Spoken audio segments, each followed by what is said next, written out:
మండల సర్పంచుల ఫోరం అధ్యక్షులు హరీష్ రావు తెల్లారులు వేస్తే హరీష్ రావు మనుషులు అంటారు. ఒక పింఛన్ ఇప్పియలే, ఇంతవరకు ఒక ఇల్లు ఇప్పియలేదు, ఒక రోడ్డు వేయలే, ఒక డ్రైనేజ్ వేయలేదు.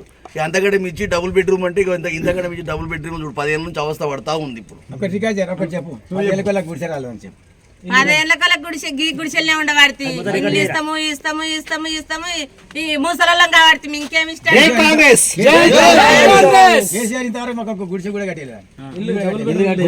డబుల్ బెడ్రూమ్ వచ్చిందా? ఈ ఊళ్ళోనే రాలే. అక్కారముల పొరుగుల బట్టి అన్ని బట్టి వచ్చినాయి, మానవుల కన్నా రాలే. ఈయన రాలే. 10 ఏళ్ళ కొలి ఇదే గుడిసెనా. ఎలక్షన్ తర్వాత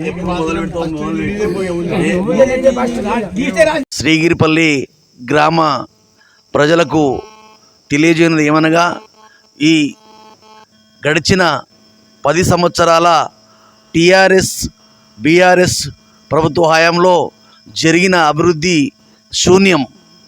వాళ్ళ నయవంచనకు గ్రామ అభివృద్ధి కుంటిపడింది.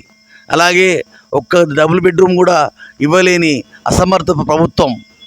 అలాగే ప్రభుత్వం ఇలా ఎన్నో మాయమాటలు చెప్పి ప్రజలతో ఓట్లు వేయించుకోవడం తప్ప ప్రజలకు చేసింది ఏమీ లేదు. గ్రామంలోని పెద్ద నాయకులకు చెప్పుకుంటున్న టీఆర్ఎస్ నాయకులు మంత్రి దగ్గర మాకు పలుకుబడి ఉంది, గ్రామాన్ని పెద్ద అభివృద్ధి చేస్తాము, మీకు ఇది చేస్తాము అది చేస్తామని ఎలాంటి హామీలు కానీ ఎలాంటి పనులు కానీ చేయలేదు.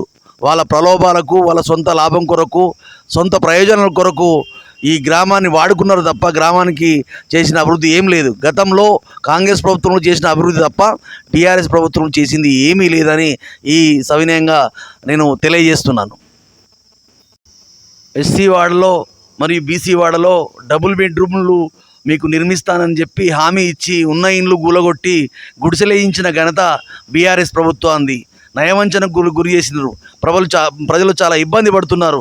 అయినా కానీ వారు కనికరం లేకుండా ఇలా ఏ ముఖం పెట్టుకుని ఓట్లకు వస్తున్నారో ప్రజలే గమనించాలి.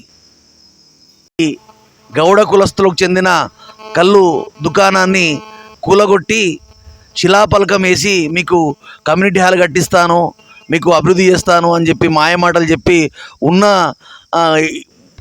ఉన్న కమిటీ హాల్ను గూలగొట్టి దాన్ని నీలమట్టం చేసి ఇలా రోడ్డున పడేసిన పరిస్థితి కనబడుతూనే ఉన్నది. అలాగే కాలం మాత్రమే పరిమితమైంది. అలాగే గతంలో కాంగ్రెస్ పార్టీ హయాంలో ఎస్సీ కమ్యూనిటీ హాల్ ఇవ్వడం జరిగింది. దాన్ని తాత్కాలికంగా మేము మా కాంగ్రెస్ ప్రభుత్వం సహాయంతో తాత్కాలికంగా నిర్మించి అందులో పనులు చేయడం జరిగింది. అలాగే టీఆర్ఎస్ గవర్నమెంట్ వచ్చి మీకు ఎస్సీ కమిటీ హాల్ నిర్మిస్తామని చెప్పి మాయమాటలు చెప్పి దాని కూడా నీలమట్టం చేసి శిలాపలకాలకే పరిమితం చేసిన ఘనత టీఆర్ఎస్ ప్రభుత్వాన్ని.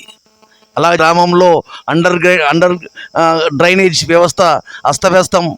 అలాగే ఎలాంటి అభివృద్ధి పనులు కూడా చేయలేదు టీఆర్ఎస్ ప్రభుత్వం. అందుకే గ్రామ ప్రజలకు విజ్ఞప్తి చేయడంగా మనం వచ్చింది కాంగ్రెస్ ప్రభుత్వం. కాంగ్రెస్ ప్రభుత్వాన్ని బలపరిచి చేతి గుర్తుకు ఓటేసి ఒక బీసీ బిడ్డ నీలం మధు గారిని ఎంపీగా ఎన్నుకోగలరని గ్రామ ప్రజలకు విజ్ఞప్తి చేస్తున్నాను.